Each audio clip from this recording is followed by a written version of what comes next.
Case file nub 047. Vincent Whitmore never saw it coming. He thought his cousin Damien was finally growing up.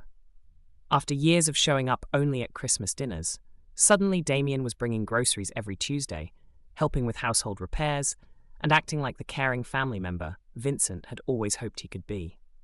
But while Vincent was grateful for the company and assistance, Damien was conducting what investigators would later call a financial reconnaissance mission, systematically studying every aspect of Vincent's daily routines, banking habits, and psychological vulnerabilities. The 68-year-old man with cerebral palsy had no idea that his own family member was researching how to get money from elderly relatives and elder abuse legal limits online while pretending to care about his well-being. What happened next shocked even veteran fraud investigators. Over 8 months, Damien would steal $135,000 from Vincent using techniques so sophisticated that Adult Protective Services called it one of the clearest examples of systematic financial exploitation they had ever documented. But here's the terrifying part. To everyone else in the family, Damien looked like he was taking better care of Vincent than ever before. I'm your family wealth detective, and this case will expose exactly how predatory family members operate in plain sight. Why traditional family oversight fails catastrophically against determined relatives, and the 3 specific protection strategies that could have saved Vincent from losing nearly everything he had worked 40 years to build. But before we examine Damien's calculated manipulation tactics, you need to understand something crucial. Vincent wasn't suffering from dementia. He wasn't mentally incompetent. He had successfully managed his $180,000 inheritance for decades through careful investments and disciplined saving. So how did a grown man with intact cognitive abilities end up handing over his life savings to someone who was systematically terrorizing him? The answer lies in something forensic psychologists call predatory family grooming, a process so methodical and psychologically devastating that it can break down the defenses of even financially savvy individuals. And the most chilling part? Damien's approach was so carefully planned that he had researched the exact legal boundaries of elder abuse before he ever made his first move. Court documents reveal that Damien's browser history included searches for financial exploitation techniques, power of attorney manipulation methods, and strategies for isolating elderly relatives from protective family members. This wasn't opportunistic family assistance gone wrong.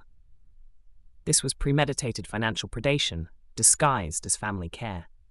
Here's what makes this case absolutely essential for your family's protection.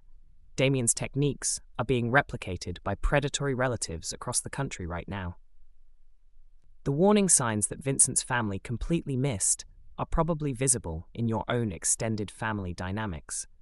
And the 3 protection strategies that could have prevented this devastating theft are so simple to implement that you could have them in place before this week ends. But the psychological warfare Damien unleashed on Vincent was unlike anything investigators had seen. Medical records document how a previously independent man became so terrified of his own cousin that he would shake uncontrollably when discussing money. Vincent lost weight, couldn't sleep, and developed what his doctor described as chronic stress indicators consistent with ongoing psychological trauma. The intimidation tactics were so effective that Vincent began avoiding phone calls from his sister, the one person who might have been able to help him, because he was afraid Damien would find out and become angry. Think about that. A man became so psychologically controlled that he isolated himself from his own protective family relationships. And here's the detail that will keep you listening. The neighbor who finally called Adult Protective Services had been watching Damien's visits for months, thinking it was wonderful that Vincent had such a caring cousin. It wasn't until she witnessed what appeared to be a heated argument that she realized something was terribly wrong. By that point, Vincent had already lost $135,000 through a combination of direct manipulation, forged checks, unauthorized electronic transfers, and coerced ATM withdrawals where Damien literally stood beside him directing the transactions. Social worker Linda Martinez, who investigated this case, testified that Vincent's exploitation demonstrated textbook psychological manipulation techniques that family predators use to bypass normal protective instincts. Her documentation revealed exactly how Damien transformed from absent relative to primary caregiver to financial controller, and why this progression is almost impossible for families to detect until devastating losses have already occurred. The legal proceedings that followed established precedents that now protect vulnerable adults nationwide. But the real value lies in understanding exactly how Damien operated, why his techniques were so devastatingly effective, and how you can implement safeguards that would have stopped him completely. Drop a comment with your location and hit subscribe if you're serious about protecting your family's wealth from predatory relatives, because what you're about to learn could be the difference between maintaining your family's financial security and watching it disappear to someone you trust. The question that haunted investigators was simple. If Damien could manipulate a financially competent adult out of $135,000 while appearing to be a caring family member, what's stopping similar predators from targeting the vulnerable people in your own family right now? Vincent Whitmore represented what forensic psychologists classify as a high-value, low-resistance target. Someone with substantial assets but diminished ability to recognize or resist sophisticated financial exploitation techniques. Born with cerebral palsy that affected his speech clarity and mobility, Vincent had defied medical expectations and social assumptions by living independently for decades in the modest ranch home his parents left him in their estate. His medical challenges required daily use of a walker for mobility and made verbal communication difficult for strangers who weren't accustomed to his speech patterns and rhythm. However, family members had learned to understand him clearly over the years, and his cognitive abilities remained largely intact until his mid-60s, when subtle changes began affecting his judgment and decision-making processes. Vincent had successfully managed his financial affairs for over 40 years, demonstrating careful budgeting, modest investment strategies, and disciplined saving habits that had grown his inherited $180,000 through conservative portfolio management and systematic reinvestment of dividends. His bank statements showed consistent patterns of responsible financial behavior: regular utility payments, modest grocery expenses, occasional medical costs, and small but steady contributions to savings accounts. The recent cognitive decline that made Vincent vulnerable wasn't severe enough to warrant legal guardianship or conservatorship proceedings. He could still handle routine daily activities, recognize familiar people, remember important dates and appointments, and make basic financial decisions about household expenses and medical care. What had changed significantly was his ability to detect deception, recognize manipulation tactics, and maintain appropriate skepticism about others' motivations. This created what elder abuse experts call a trust vulnerability window. Vincent retained enough mental capacity to authorize financial transactions and provide legal consent, but had lost much of his natural suspicion about unusual requests or pressure tactics. His speech impediment contributed to progressive social isolation, as Vincent often felt embarrassed about repeating himself or being misunderstood by new people, leading to decreased social interaction and fewer opportunities for outside observers to notice changes in his behavior or financial situation. Vincent's naturally compassionate personality, which had served him well throughout his life in building relationships despite his physical challenges, became an exploitation vector when combined with his increased trust in others and genuine desire to help family members who appeared to be experiencing difficulties. Damien Castellano fit the precise profile of what criminal psychologists classify as an opportunistic family predator, someone who views relatives not as loved ones deserving protection and support, but as potential financial resources to be systematically exploited when circumstances align favorably for criminal activity. At 35, Damien had established a consistent pattern of employment instability that revealed fundamental character deficiencies rather than unfortunate circumstances. He had lost jobs every 8 to 12 months due to attendance problems, interpersonal conflicts with supervisors and co-workers, performance issues related to lack of effort, and in 2 documented cases, suspected theft of company property that resulted in termination without criminal charges being filed. His financial irresponsibility extended far beyond mere unemployment periods. Court records revealed multiple eviction proceedings from various apartments, defaulted auto loans that resulted in vehicle repossessions, unpaid credit card debts exceeding $40,000 across multiple financial institutions, and what appeared to be substantial gambling losses based on suspicious cash withdrawals from his own accounts at various casinos and gaming establishments. Damien had twice filed for bankruptcy protection under Chapter 7, demonstrating a pattern of accumulating debt far beyond his means, and then seeking legal relief rather than addressing underlying spending behaviors or making lifestyle changes appropriate to his income level. Bankruptcy court documents revealed no genuine efforts at debt repayment or financial responsibility education. Psychologically, Damien exhibited what forensic experts term predatory entitlement syndrome, a belief system where his financial problems justified taking resources from others, particularly family members who had more than they needed and should naturally help relatives facing difficulties. This mindset allowed him to rationalize systematic exploitation as legitimate borrowing or normal family assistance, even when no genuine emergencies existed and no repayment efforts occurred. Prior to his financial crisis in late 2022, Damien's relationship with Vincent had been minimal and superficial. Family gathering attendance records and phone logs showed fewer than 5 meaningful interactions over the previous decade. Damien typically appeared at major holiday events, presented himself as the charming, caring cousin who looked out for Uncle Vinny, but maintained no regular contact, provided no ongoing support, and demonstrated no genuine interest in Vincent's well-being. The critical factor that triggered Damien's systematic targeting of Vincent was his impending eviction in December 2022.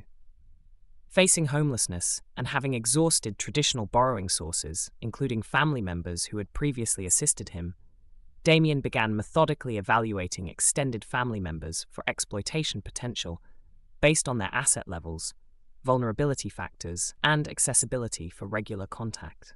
Vincent's combination of substantial liquid assets, physical limitations that created dependency opportunities, social isolation that limited protective oversight, and naturally trusting personality made him an ideal target for someone willing to manipulate family relationships for criminal financial gain.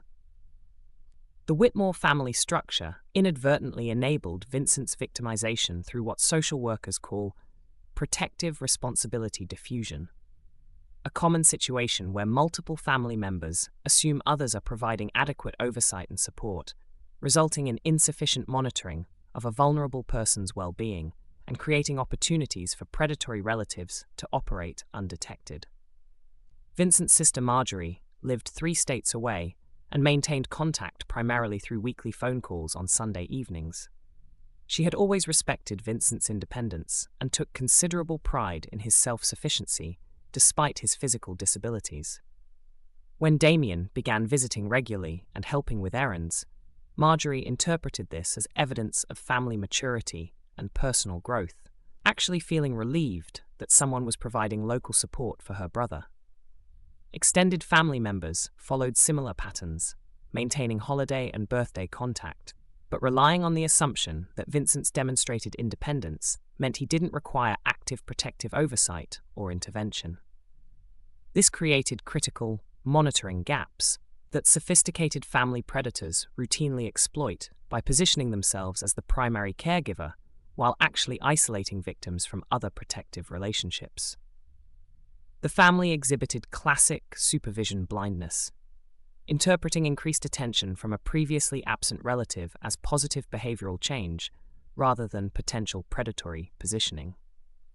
When Damien began accompanying Vincent to medical appointments, helping with grocery shopping, and assisting with household maintenance, family members expressed gratitude rather than suspicion about the sudden transformation.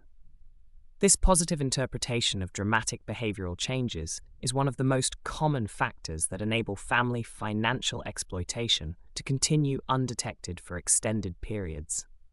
Warning signs that family members missed included Vincent's decreased frequency of outgoing phone calls, His reluctance to discuss financial matters during conversations, subtle changes in his emotional state during family interactions, and his growing anxiety about money, despite having significant savings just months earlier. Forensic psychologist Dr. Margaret Chen, who evaluated Vincent for the court proceedings, identified several psychological factors that made him particularly susceptible to Damien's sophisticated manipulation techniques.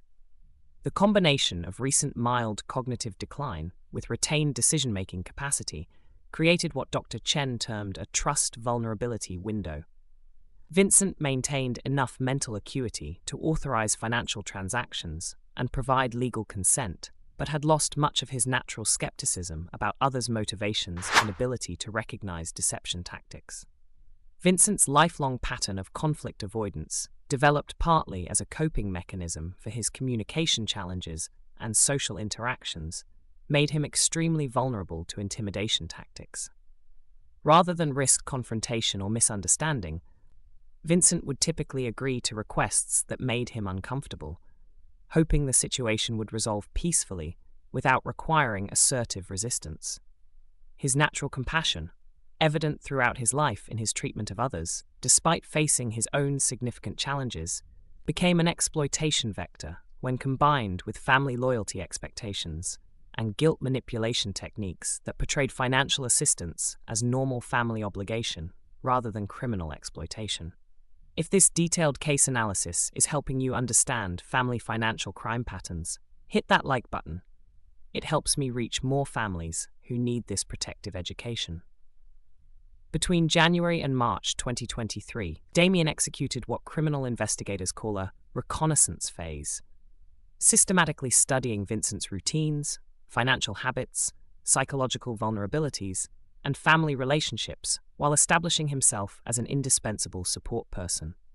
This phase required patience and careful observation, as premature financial requests would have triggered Vincent's defensive instincts and potentially alerted other family members to predatory intentions.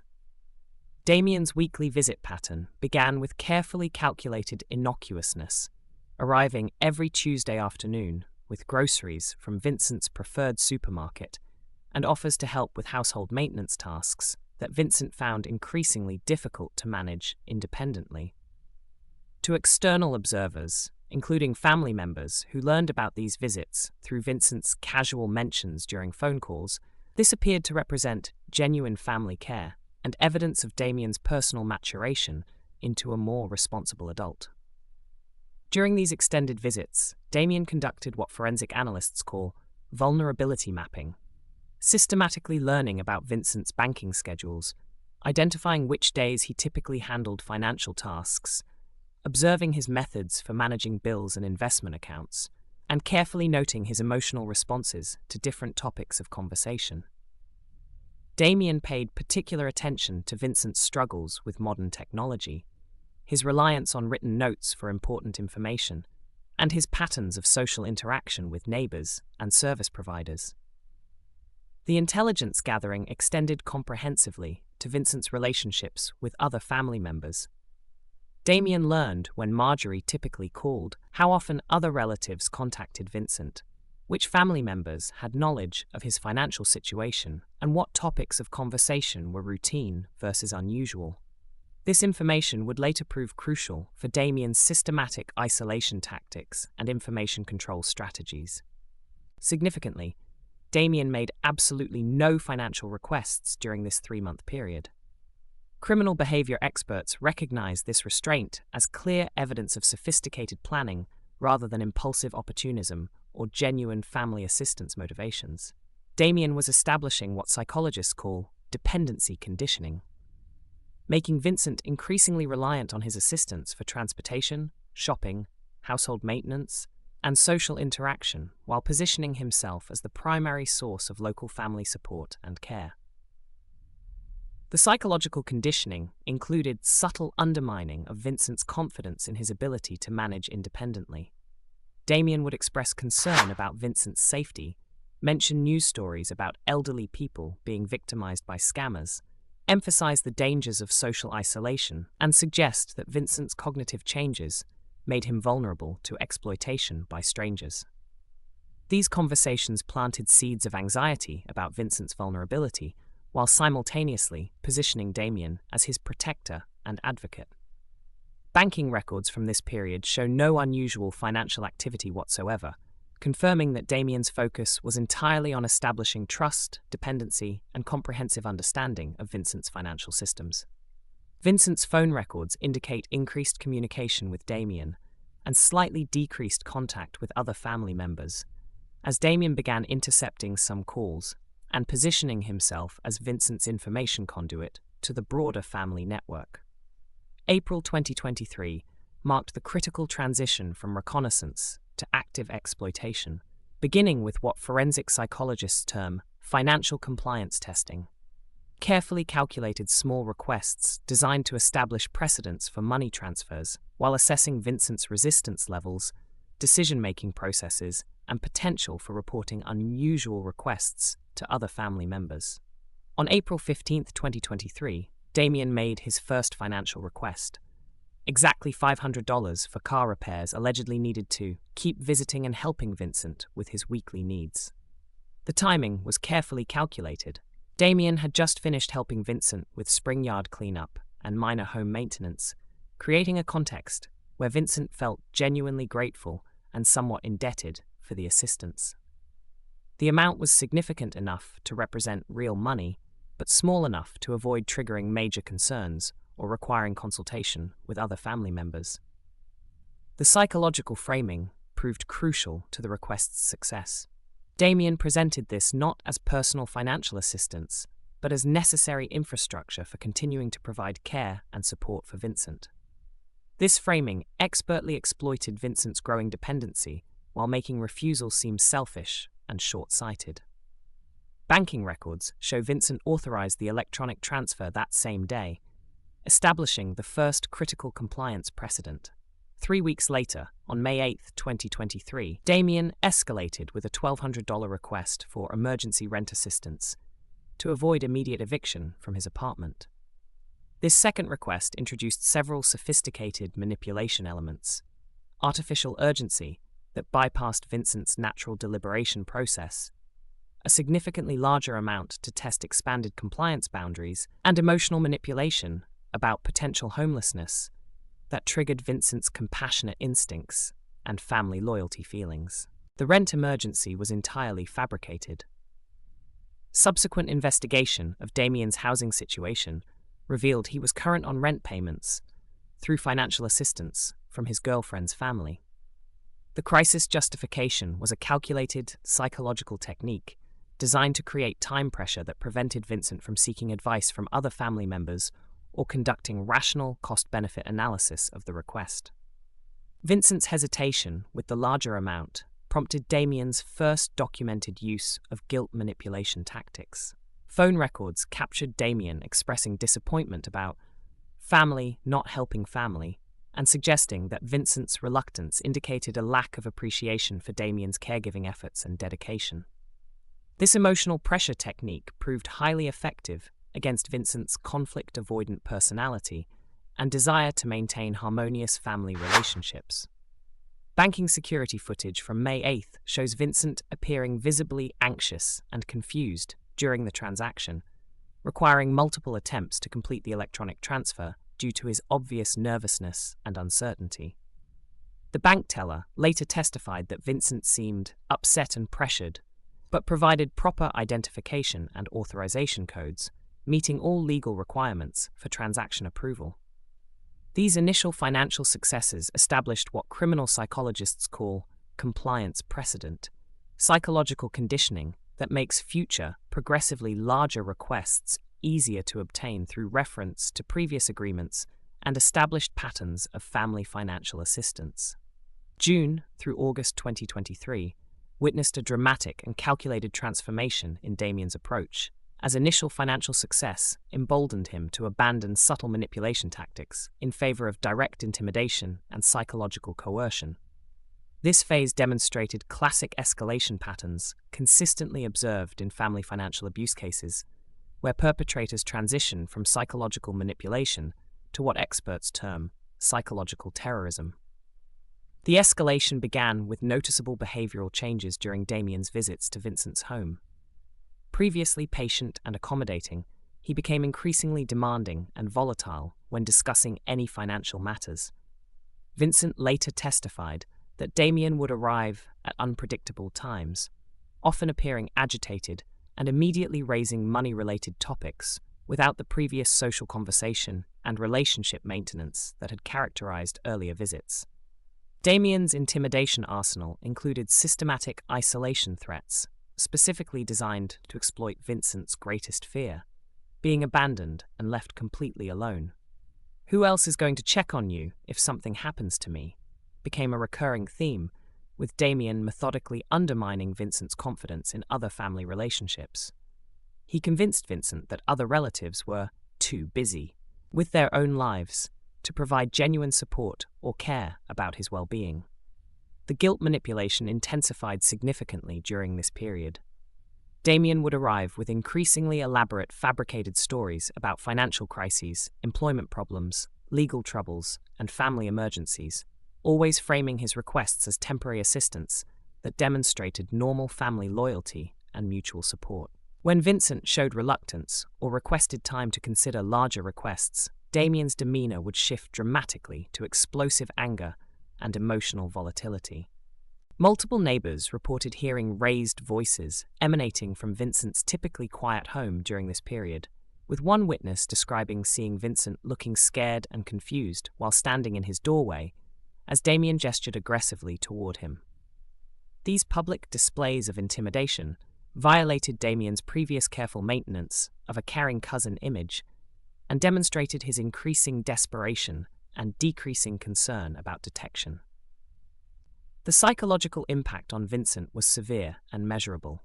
His primary care physician noted increased anxiety symptoms, unexplained weight loss, and new complaints about sleep disturbances during routine medical appointments in July and August. Vincent's pharmacy records show he began purchasing over-the-counter sleep aids and antacids, suggesting stress-related physical symptoms and chronic anxiety. Banking records from this period reveal the corresponding financial escalation: $3,400 in June, $5,800 in July, and $8,200 in August.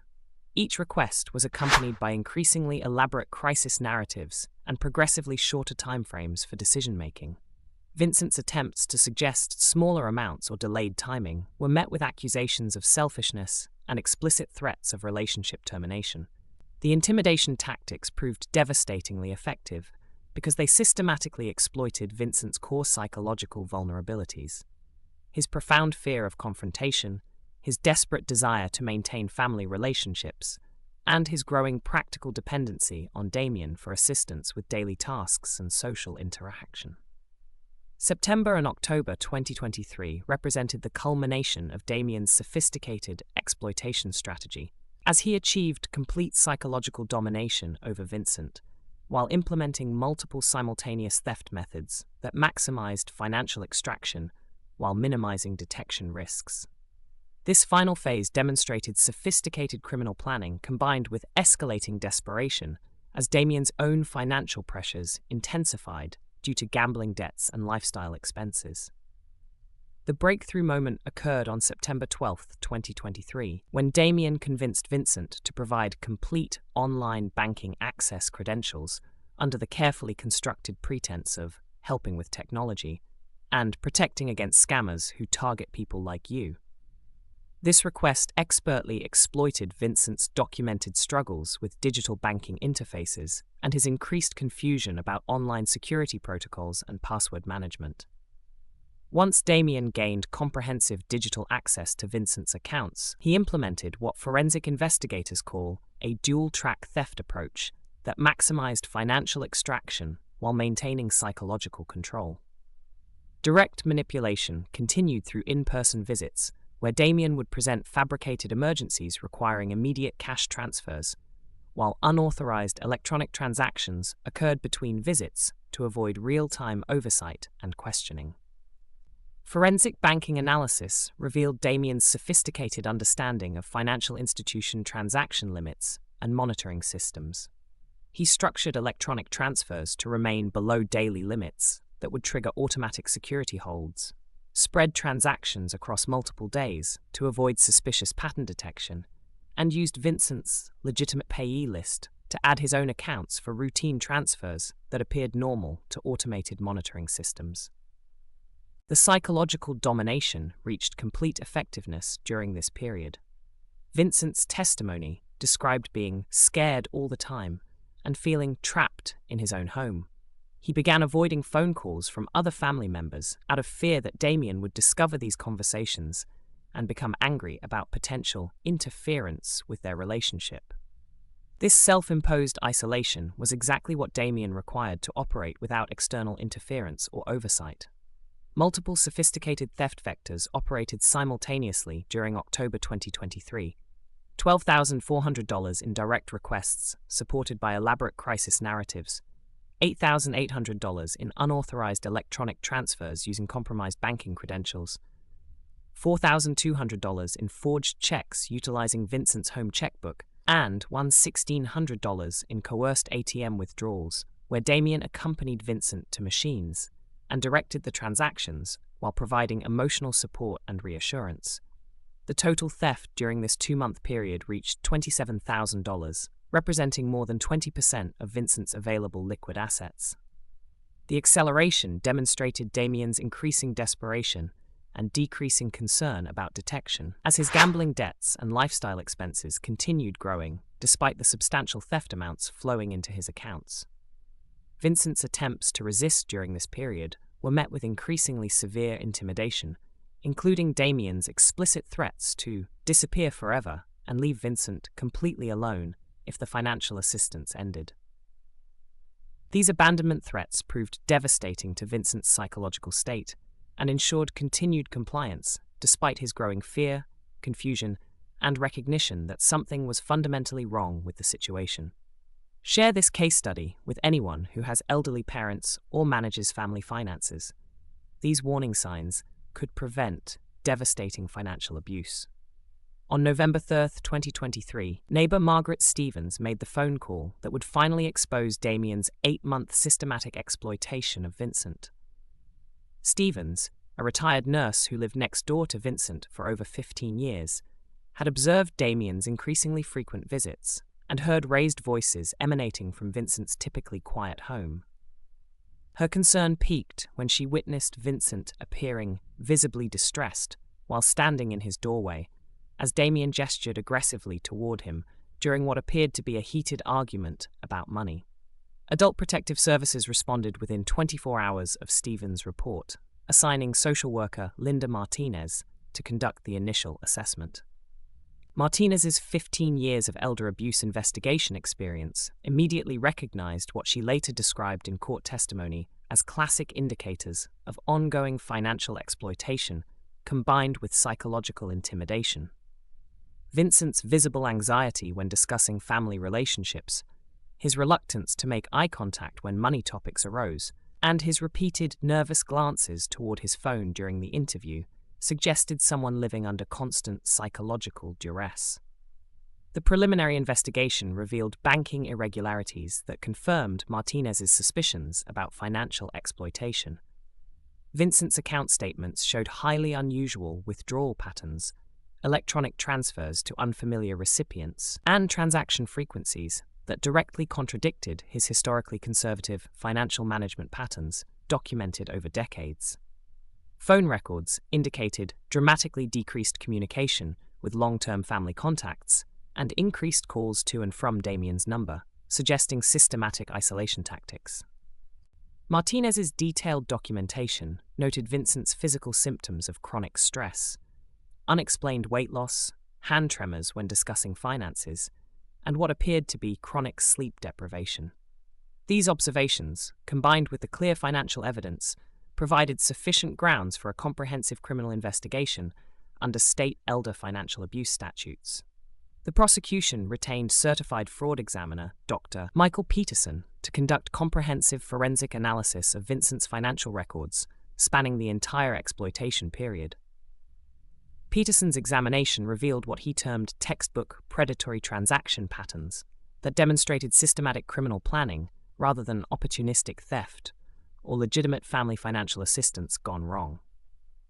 The detailed analysis identified multiple sophisticated extraction methods operating simultaneously throughout the exploitation period.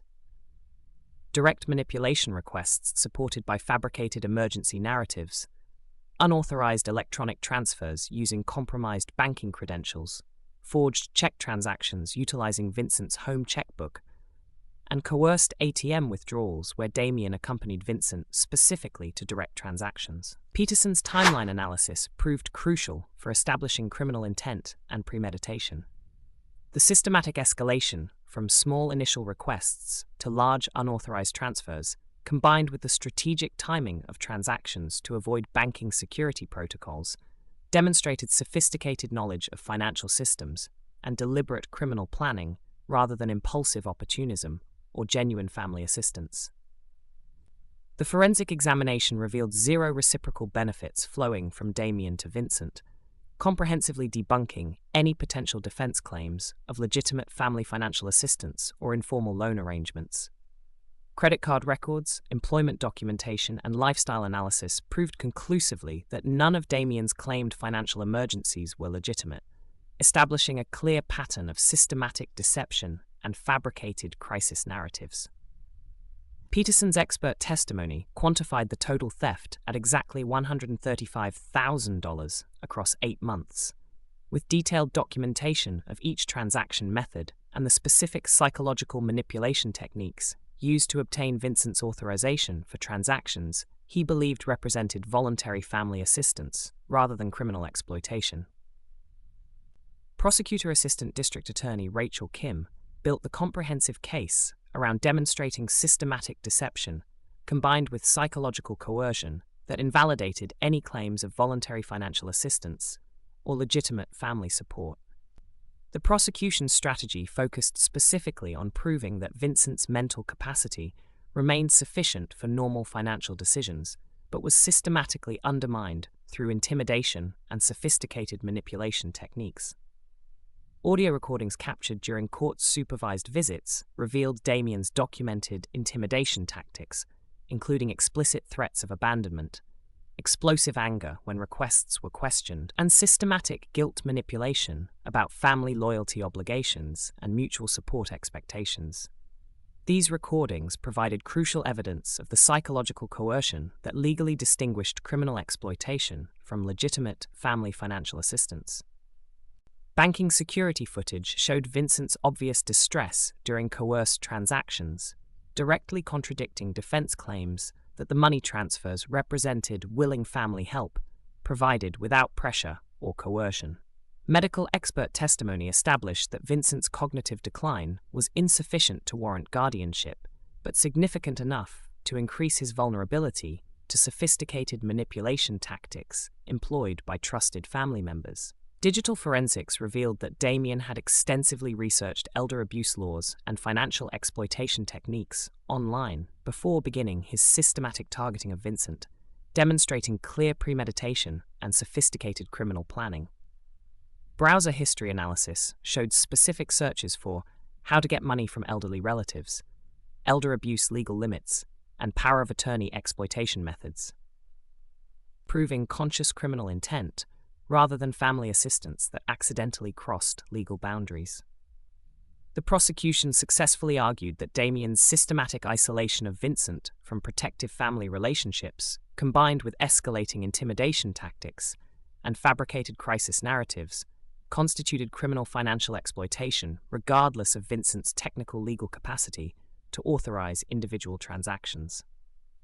Judge Patricia Hawkins sentenced Damien to 18 months in state prison, followed by 36 months supervised probation, calling the case a devastating example of family betrayal that destroyed not only financial security but fundamental trust in human relationships and family bonds. The sentence exceeded typical elder financial abuse penalties due to the systematic nature of the exploitation and the documented psychological trauma inflicted on Vincent. Full restitution of $135,000 plus accrued interest was ordered, with protective conditions preventing any future contact between Damien and Vincent through any means, including third-party intermediaries.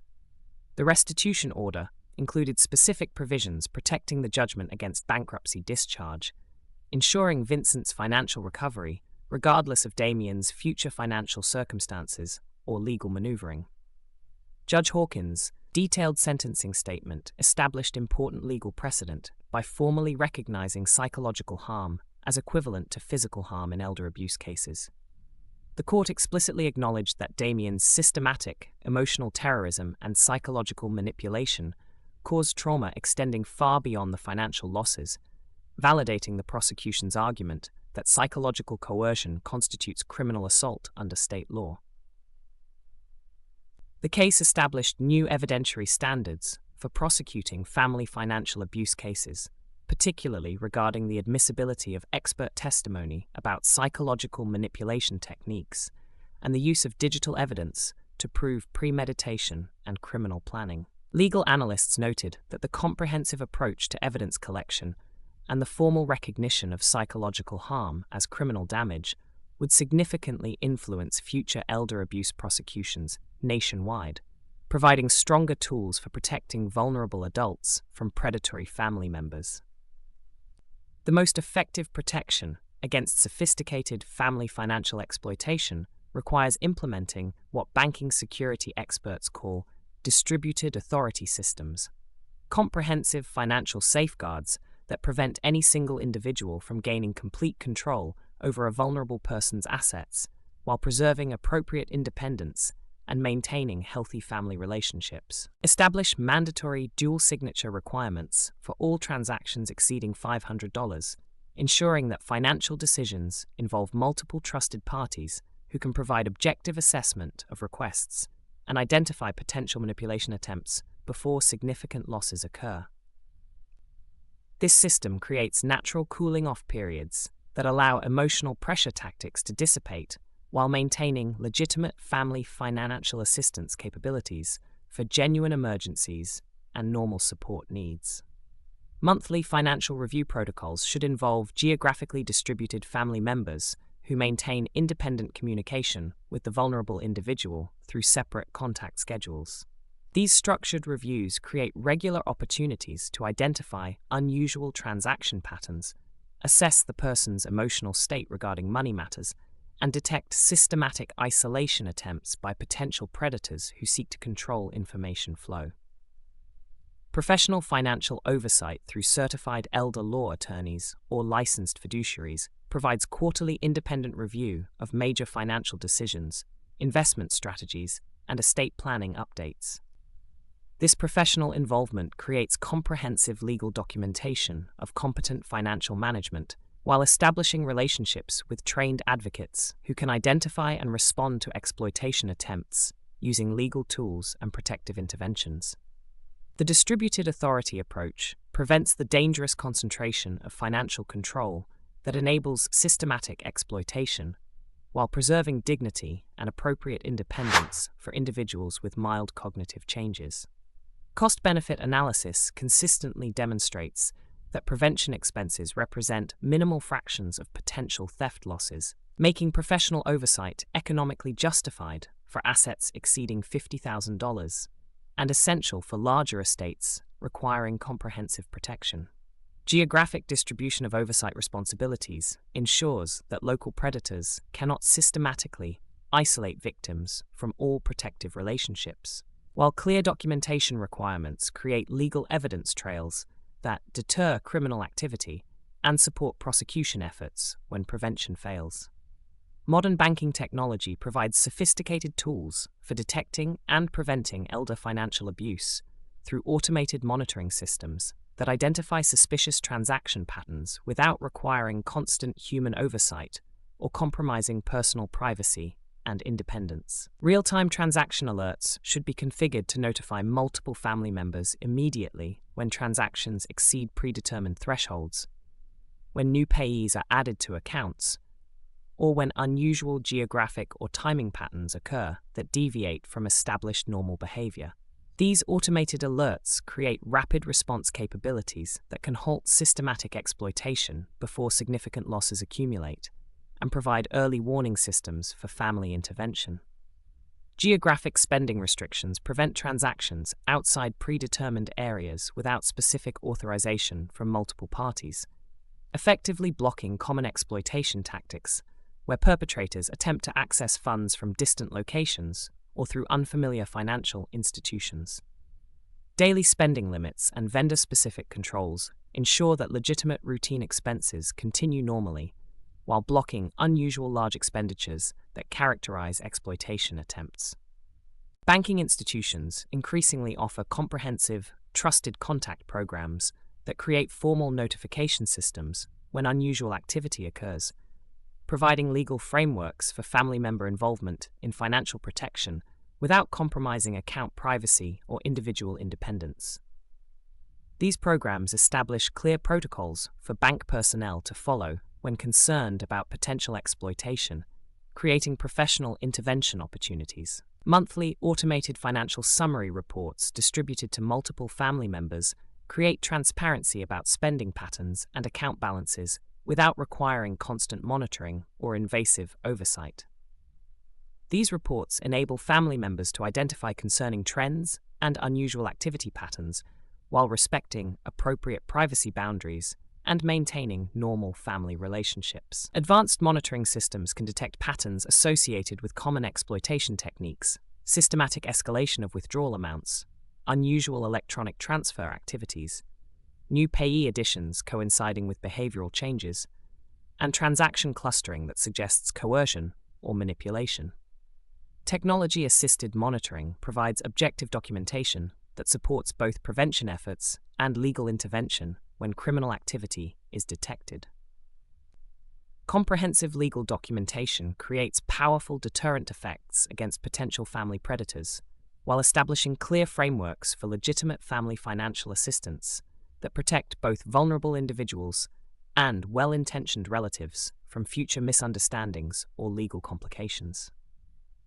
Family financial assistance agreements should be drafted by experienced elder law attorneys to establish clear terms, specific repayment schedules, and detailed documentation requirements for any money transfers between family members. These agreements create legal protections while maintaining family relationships and ensuring that legitimate financial help can continue safely with appropriate safeguards. Limited power of attorney documents with specific safeguards and oversight requirements prevent the broad financial access that enables systematic exploitation, while allowing trusted family members to assist with clearly defined financial tasks. Annual legal review requirements ensure that these documents remain appropriate as circumstances change and provide regular opportunities to assess family dynamics and relationship health. Financial exploitation protection clauses in estate planning documents create automatic legal responses to attempted financial abuse, including provisions for immediate investigation, asset protection, and legal intervention when suspicious activity is detected. These clauses establish strong deterrent effects while providing rapid response capabilities when prevention measures fail. Clear documentation of all financial assistance creates legal evidence that distinguishes legitimate family help from criminal exploitation, protecting both vulnerable individuals and family members who provide appropriate support through proper channels. Subscribe and ring the bell for more family wealth protection cases, and tell me in the comments, what family financial protection strategy will you implement first? The Vincent Whitmore case demonstrates how financial elder abuse extends far beyond the simple theft of money. It represents the systematic destruction of human dignity, family trust, and personal autonomy through calculated psychological warfare against society's most vulnerable members. The $135,000 that Damien stole represents only the quantifiable portion of his crimes. The psychological damage inflicted may never fully heal, and continues affecting Vincent's ability to trust others and maintain independence. Vincent's 8-month ordeal reveals how normal family dynamics can be weaponized by predatory relatives who view family relationships as exploitation opportunities rather than protective bonds requiring respect and care. Damien's transformation from absent cousin to primary caregiver appeared genuinely positive to outside observers, while actually representing sophisticated criminal planning designed to isolate Vincent from protective relationships and create dependency that enabled systematic financial exploitation.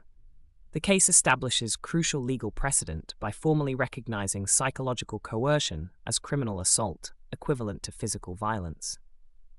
Judge Hawkins' acknowledgement that systematic emotional terrorism constitutes criminal harm validates prosecution approaches that address the full scope of elder abuse, rather than treating these crimes as simple property theft or civil family disputes requiring mediation rather than criminal justice intervention. Social worker Linda Martinez's detailed documentation of escalating manipulation tactics provides invaluable educational resources for families seeking to recognize and prevent similar exploitation before devastating losses occur. Her testimony that Vincent's case represented textbook family financial abuse helps establish recognition patterns that can protect other vulnerable adults from predatory relatives who exploit trust relationships and family loyalty expectations. The investigation's ultimate success depended entirely on Vincent's remarkable courage in cooperating with authorities despite his profound fear and confusion about family loyalty versus legal obligation. His willingness to testify against Damien, knowing that family relationships would be permanently damaged and that he would face potential retaliation, demonstrates extraordinary strength and represents his final gift to other potential victims who might benefit from the legal precedents established through his painful experience. The broader implications extend beyond individual family protection to societal recognition that elder financial abuse constitutes a serious crime, requiring comprehensive legal response rather than private family matter resolution or informal mediation. The sophisticated methods employed by modern family predators demand equally sophisticated prevention and prosecution strategies that acknowledge psychological manipulation as criminal behavior. Vincent's story serves as both warning and inspiration.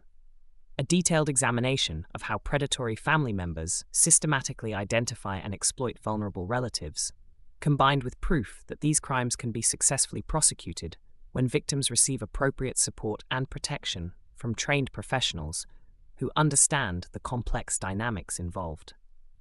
Most importantly, the case demonstrates that vulnerability does not equal helplessness.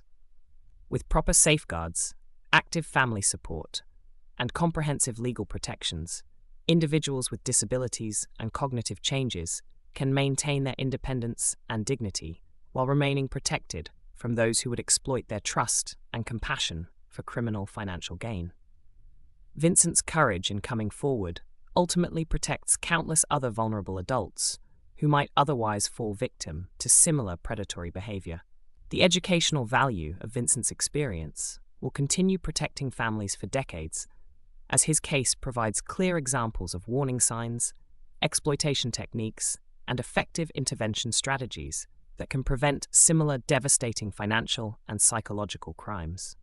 For families seeking immediate protection resources and expert guidance, the National Center on Elder Abuse provides comprehensive information about recognition, prevention, and response strategies through their official website and trained specialist consultation services. Their confidential helpline offers immediate consultation with experienced professionals who can assess specific family situations and recommend appropriate protective actions based on individual circumstances and risk factors. Certified elder law attorneys in your state can provide personalized legal advice about implementing protective documentation, establishing appropriate oversight systems, and responding to suspected exploitation with proper legal safeguards. Many experienced attorneys offer initial consultations specifically focused on elder abuse prevention rather than reaction to existing crimes, providing proactive family protection planning. Adult Protective Services agencies in every state provide confidential consultation services for families concerned about potential exploitation or unusual family dynamics. These consultations can occur before any criminal activity begins, focusing on prevention rather than investigation, and provide valuable third-party professional assessment of family relationships and protective needs.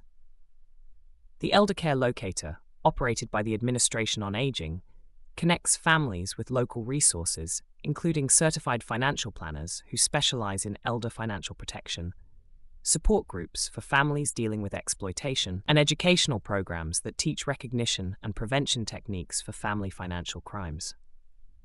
The education you've received today represents the critical difference between reactive response to devastating financial destruction and proactive protection of family wealth and relationships. Implementation costs for comprehensive financial protection systems typically represent less than 2% of the assets being protected annually, making prevention economically superior to prosecution in every measurable category. Professional oversight through elder law attorneys costs approximately $200 to $400 monthly for routine monitoring services, while comprehensive family financial protection systems, including technology monitoring and distributed authority implementation, range from $500 to $1,000 annually, depending on asset complexity and family geographic distribution. These prevention costs compare favorably to average elder financial abuse losses exceeding $120,000 per victim, not including legal fees, court costs, emotional trauma, and relationship destruction that characterize post-exploitation family dynamics. Insurance companies increasingly offer elder financial abuse coverage, but prevention remains far more effective than recovery efforts. Start implementation immediately with the simplest protective measures. Establish transaction alerts on all accounts, document current family financial assistance arrangements, and schedule quarterly family financial review meetings. These basic steps cost nothing, but provide substantial protection against opportunistic family predators, while creating foundations for more comprehensive protective systems.